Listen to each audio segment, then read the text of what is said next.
Dylan. Hey, Matt. So, when this was announced, we weren't the kindest about it. No, because, we've discussed both on air and off the, really strange world that includes what is known as the Parker family saga. Yeah, it's unique, we'll say. It's really strange. The most notable movie being, of course, the original Christmas Story, made by Bob Clark. But on top of that, you have My Summer Story, which Chris Fafalios is a big fan of. Huge fan. As well as in 2012, there was A Christmas Story 2 that was horrendous. Yeah. And in 2022, the year of legacy sequels, we get A Christmas Story Christmas. Yes. And so here's the thing with A Christmas Story Christmas. Yeah. You've seen it twice. Yeah. I've seen it once. And I probably won't see it again. I wouldn't. So I didn't dislike this to that level. I don't dislike it. Yeah. This is not a yearly watch, but this is maybe a every 3 to 4 years go, I can't remember if that was any good or not, and then rewatch it. I will say that it went above what my very low expectations were for this movie. It made me feel things, and I was not prepared to feel things. Agreed. If you went into this thinking this is going to be as stupid as A Christmas Story 2, you're wrong. A Christmas Story 2, for those of you who don't know, is very much in the same vein as Christmas Vacation 2, which I don't know if you guys remember that, but it just brought back Eddie, and it was awful. It was a direct to DVD. Very much in the same vein, where this is truly a legacy sequel. They brought back pretty much everyone that's still alive. Yeah. For the most part. You know, it's funny. I'm looking at the very few notes that I have written down, and we'll get through this, but I think I figured out what the problem is with this movie. But what's up? And again, the movie's good. The movie's good. We'll get to awful. it we'll get through it. But so movie starts off, we got Ralphie. Yep. He's just recently quit his job to write a sci-fi epic. Yeah. And it's not going well. He's saying in his voiceover, I've written this thing, I've sent it to 14 publishers, and 14 of them very enthusiastically told me no. But he's trying to be a good father to his kids during this year of him trying to figure shit out. And it's very reminiscent of A Christmas Story. There's these fantasy sequences and stuff like that. Yep. But then there's this moment of levity, 10 minutes into the film, where they're getting excited to go visit the old man back at home, and they're going to do Christmas there. And then he gets a phone call that his dad has passed away. Yeah. And oof. It hits and it hurts in a really bad way. It hurts in a really bad way for about 2 minutes. And then it feels like everyone fucking forgot that the old man had passed away. Yeah. Because these motherfuckers just move on. Yeah, well, so here's where I think the issue is, and I was thinking about this because I have a note here that says I'm so glad that we're still getting the insane fantasy segments. Yes. And now in retrospect, I don't know if I agree. And I think why 8-Bit Christmas feels like such a better sequel to A Christmas Story than A Christmas Story Christmas is for this big thing, which is you almost need...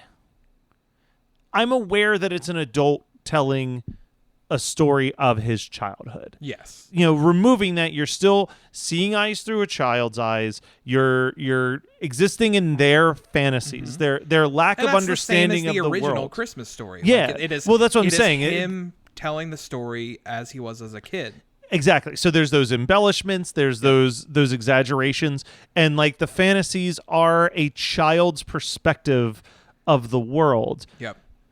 But having a 40-year-old man talk about Black Bart and dealing with these, in retrospect, I'm looking at him ooh, that's sad. No wonder no one wants your dumb fucking book. Something that jumps to my mind is a scene that I did get a couple laughs out of, but but is equally ridiculous the more I think about it, is like the scene with the Christmas carolers. Where, like, side note, I would fucking love to be visited by Christmas carolers on a snowy December. Exactly.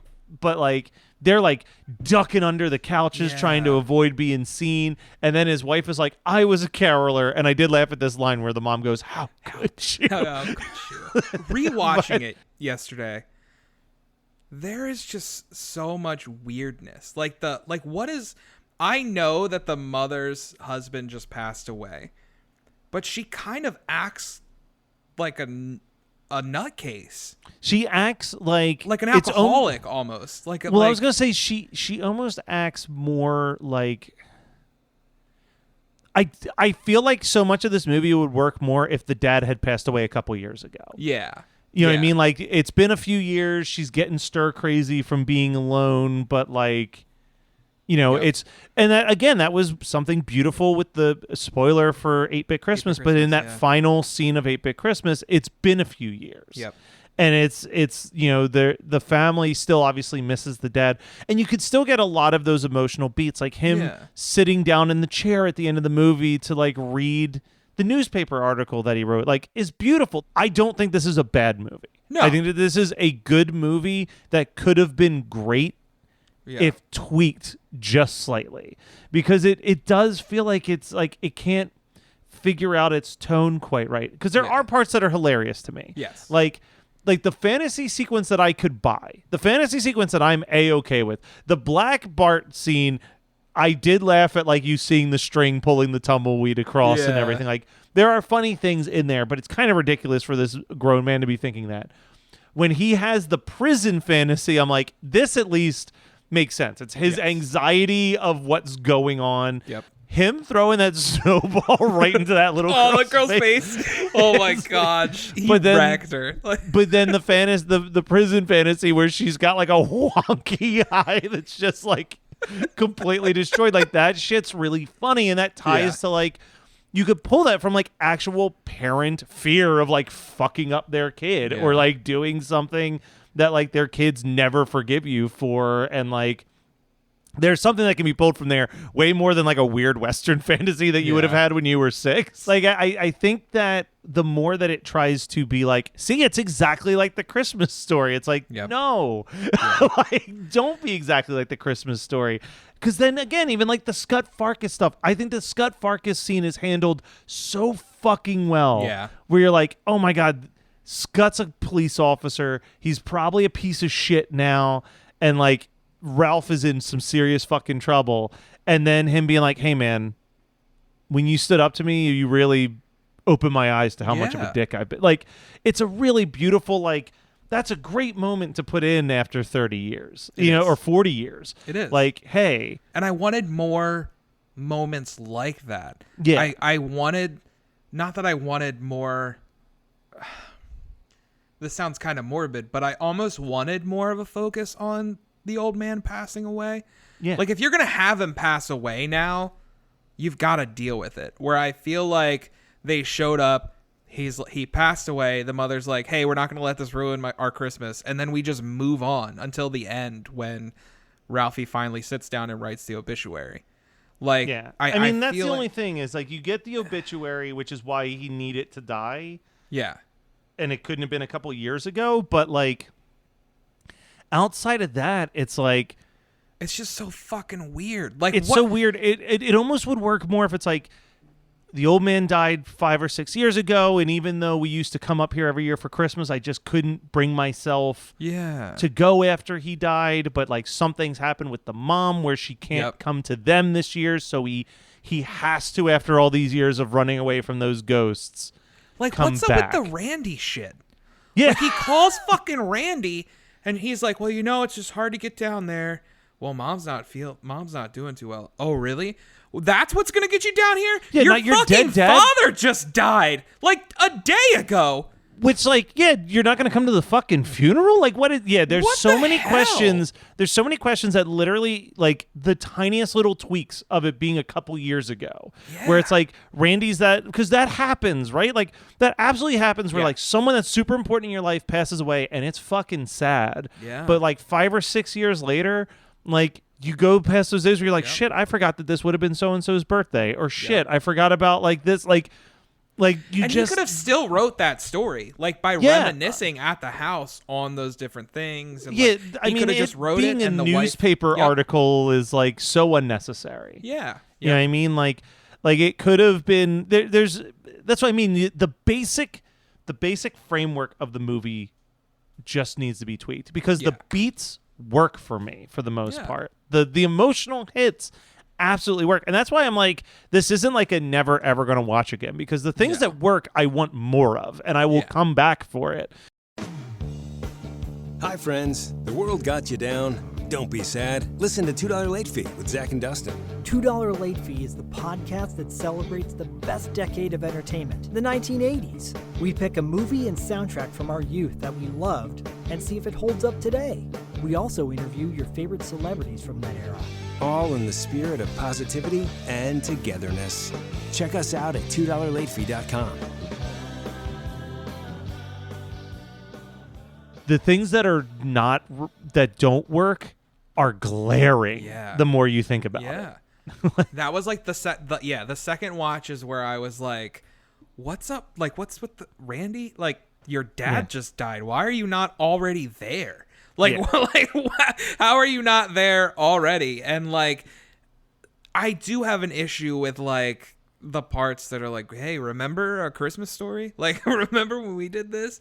There's a weird thing that legacy sequels are doing now where they did it in this, they did it with the Santa Clauses, where when they show a character that was from an old thing, they then intersplice a scene from the old movie just to like, hey, remember, this is Flick, and here's what he used to look like. Yeah, well, I think part of it is because most of these motherfuckers haven't done shit since the last movie. But I get that, because but like, if you showed me Flick and Schwartz, I would just believe it was someone else they casted. Like, I'd be like, who are they? I do love that, like, Scott Schwartz plays Flick.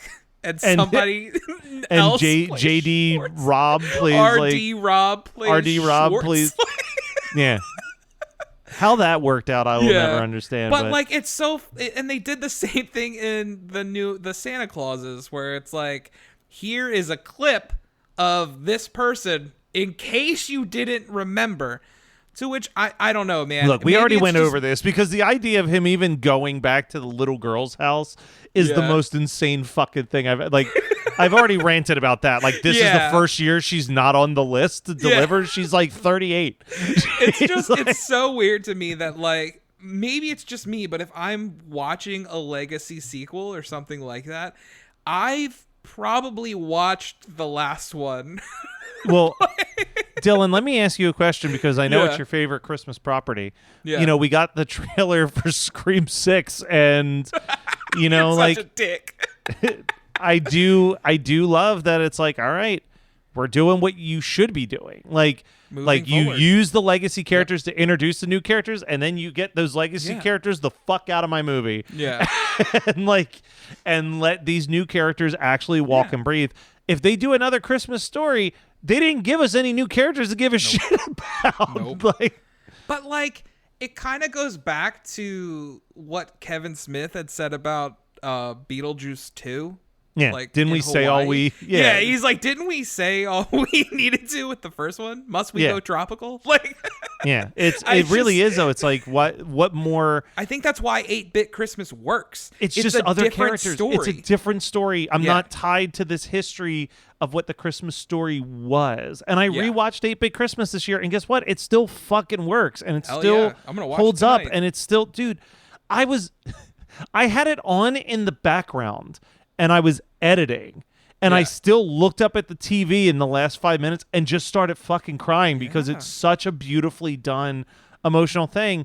And I think that now that the shock of that phone call has like wiped off, I don't think that without the shock of it, I don't think that I'll have any emotional beats rewatching Christmas Story Christmas a second time with it, because it's just like, this is just a plot device to get the pieces on the chessboard essentially. And that's like, I don't know. It bums me out because, and again, not a bad movie. Like if we're ranking It's this not. on 5 stars, this is like a 3-star movie that I was Yeah, expecting for to be sure. a 1-star movie. Yeah. You know what I mean? Like Yeah.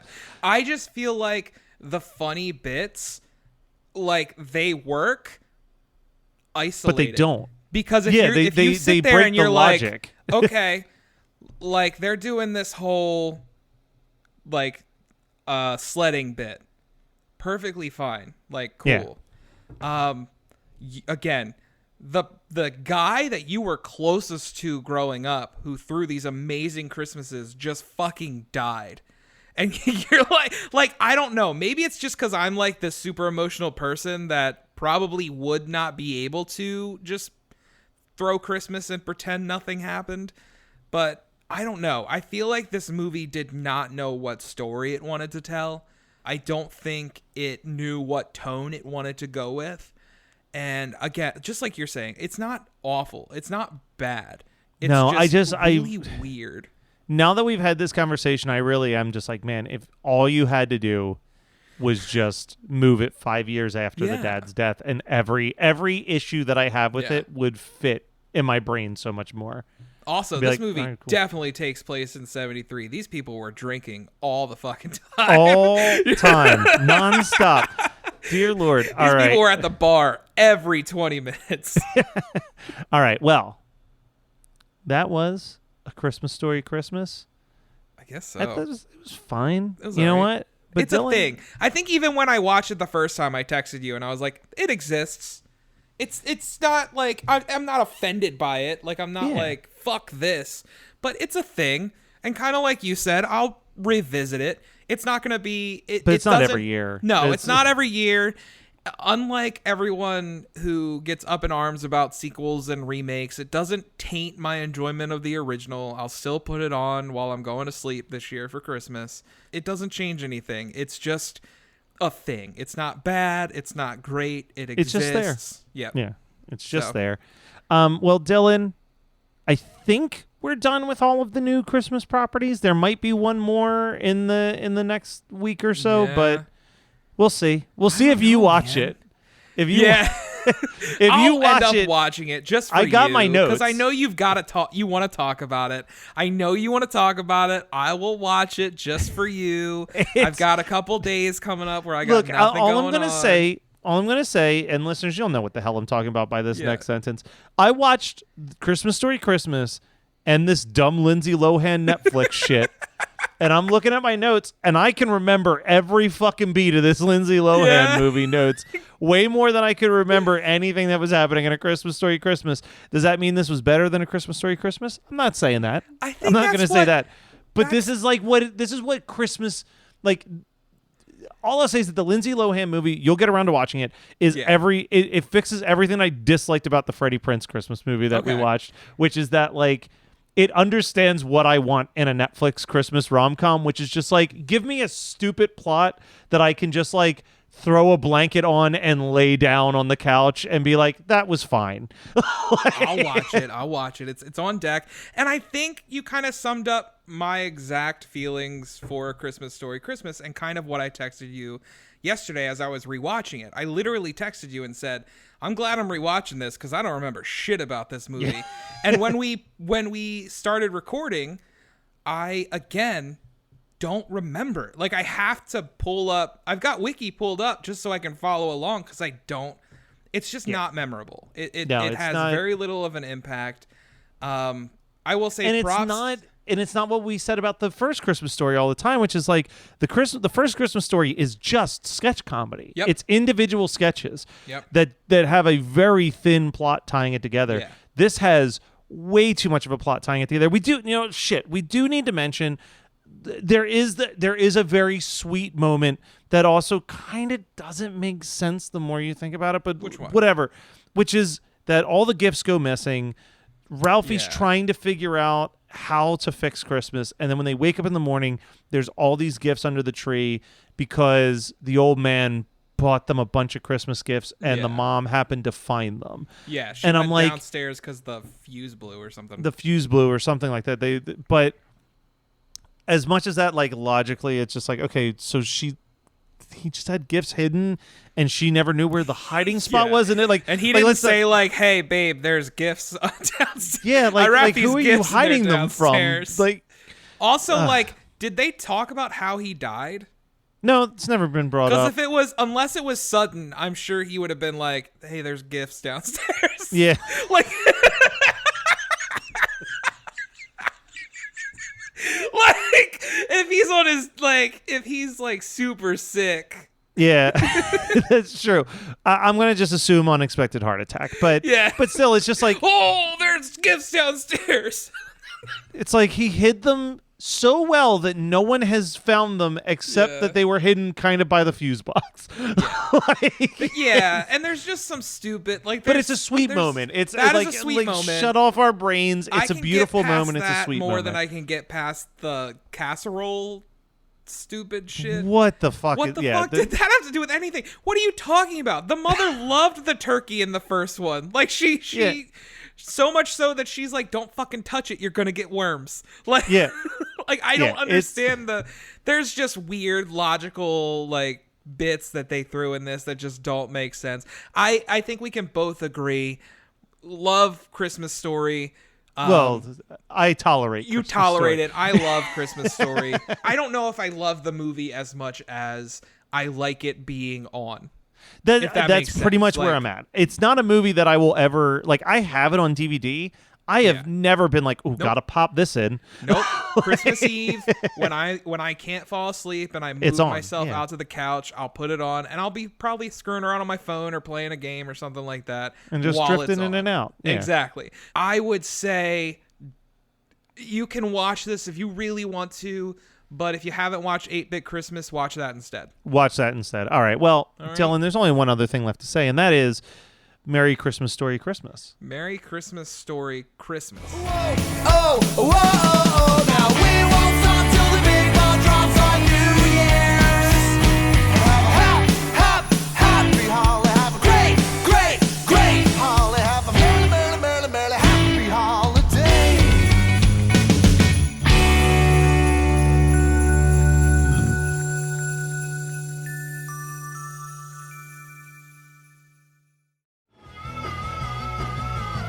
You're listening to the Geekscape Network.